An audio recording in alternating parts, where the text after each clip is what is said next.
Bonsoir les amis, aujourd'hui on va continuer avec un deuxième exercice sur éléments barre traction compression. Donc on a ce schéma, c'est trois éléments.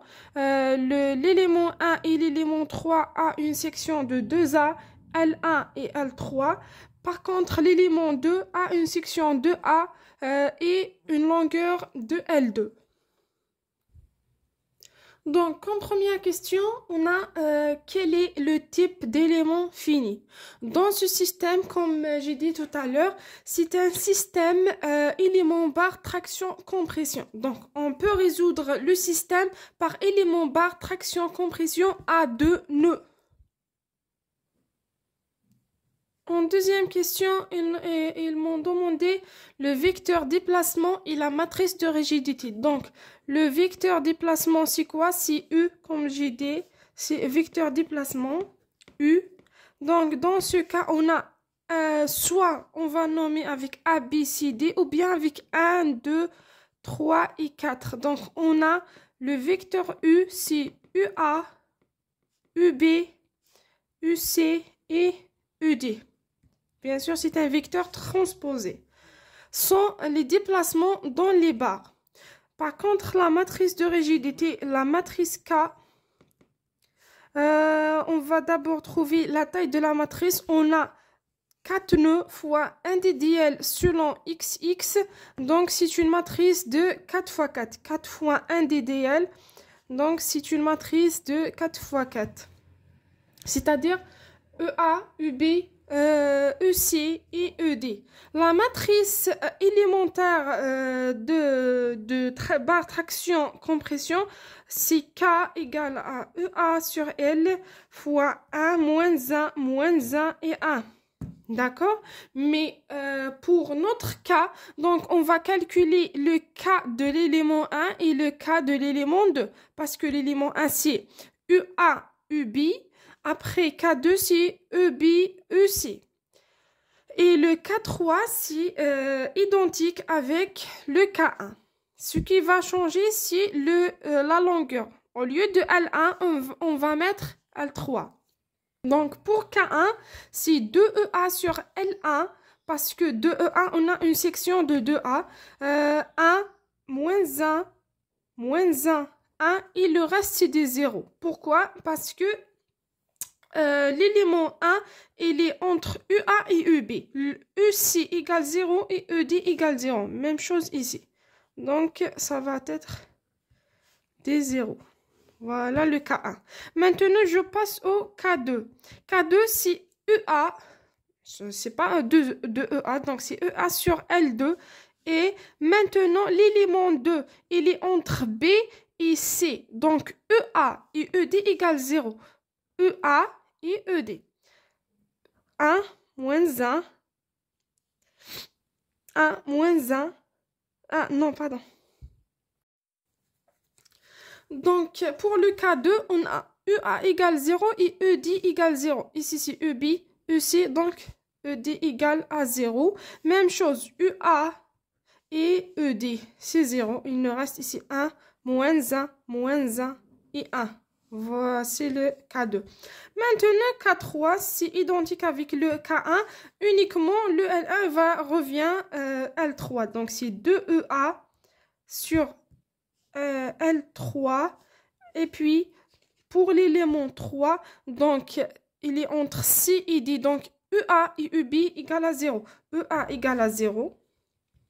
UB égale à 0. Même chose, UA égale à 0. EB égale à 0. Donc, 1, moins 1, moins 1, 1.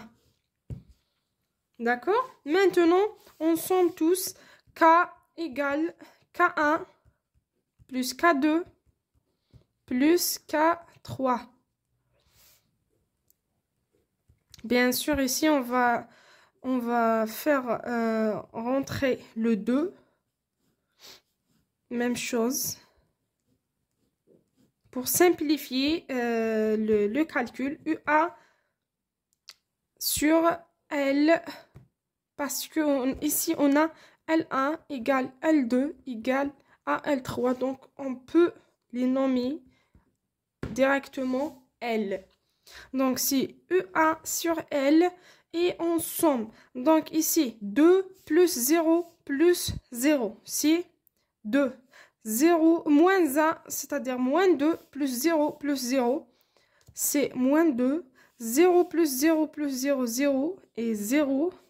Maintenant, moins 2 plus 0 plus 0, c'est moins 2. On va continuer de même façon. Donc, on trouve ici, c'est 3, moins 1, 0,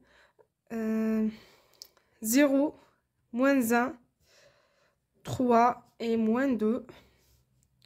0, 0, moins 2 et 2. Voici la matrice de rigidité. Maintenant, avant de calculer les déplacements, il faut écrire l'équation globale qui est F est égal à K fois U. Alors, F, c'est quoi? C'est le vecteur force nodale. On a quoi? On a quoi? Ici, on a la réaction d'appui suivant X. Donc, c'est RA. Ici aussi, c'est RD. Et on a 2pi IP. Donc, c'est RA, 2pi, pi et RD. Bien sûr, toujours, c'est un vecteur transposé. On peut écrire cette équation. Donc, c'est RA, 2pi, pi, RD égale à UA sur L, 2, moins 2, 0, 0, moins 2, 3, moins 1, 0, 0, moins 1, 3, moins 2, 0, 0, moins 2 et 2. Et ici, c'est UA, UB, UC, UD. On va appliquer les conditions aux limites. Donc, on aura UA égale à 0 et ED égale à 0. Donc, j'ai dit dans la vidéo précédente que on va mettre égal à 0 toutes les réactions d'appui qu'on a.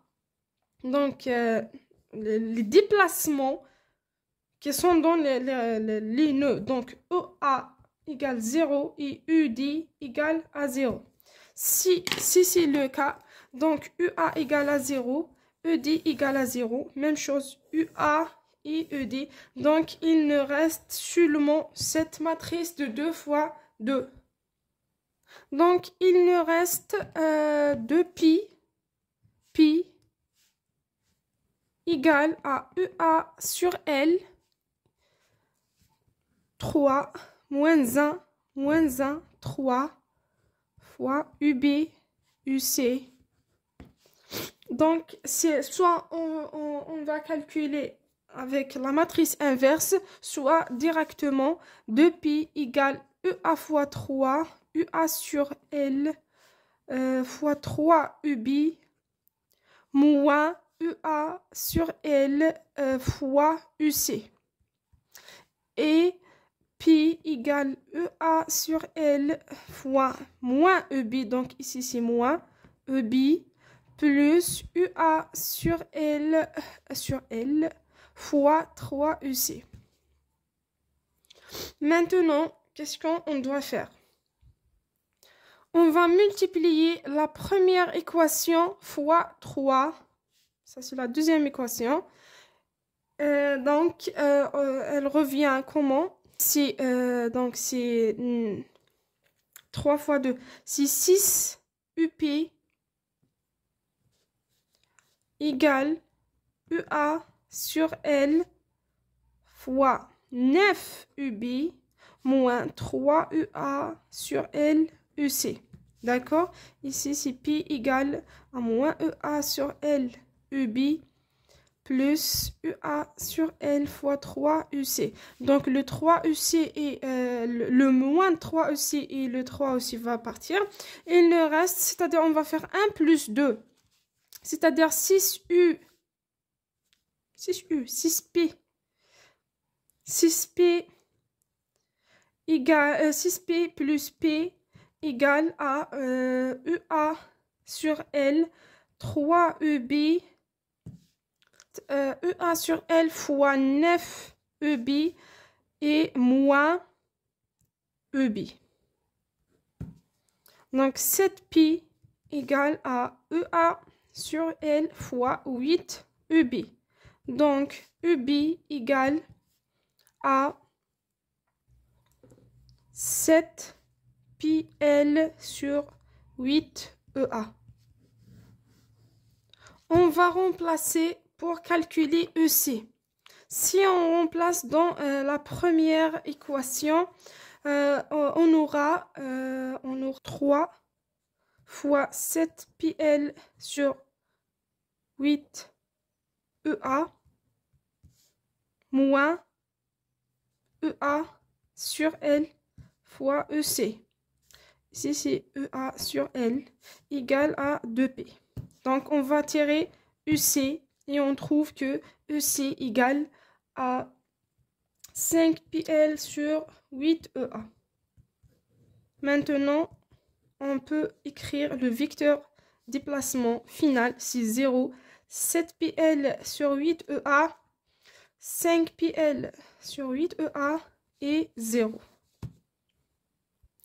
Pour le calcul des réactions d'appui, on va toujours aller vers l'équation globale. Donc, RA égale à EA sur L fois 2 fois 0 moins 2 fois EB. Donc, moins 2 EB plus 0 EC plus 0 ED. Donc, c'est ça. On va remplacer. Donc, c'est EA sur L moins EA sur L fois 2 EB, c'est 7 pi L sur 8 EA.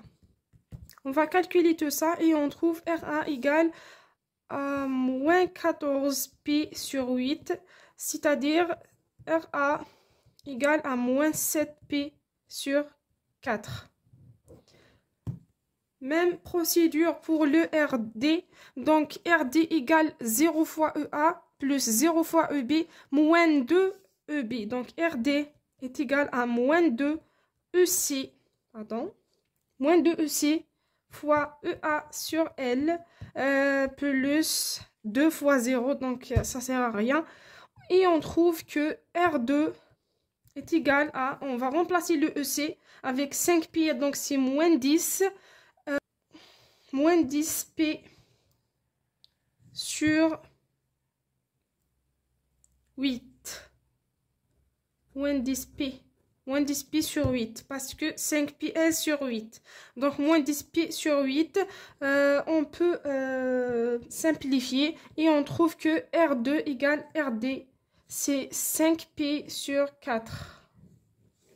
Et c'est bon avec le vecteur force nodale. C'est donc c'est moins 7pi sur 4 et moins 7pi sur 4, 2pi, p et moins 5pi sur 4. Voilà.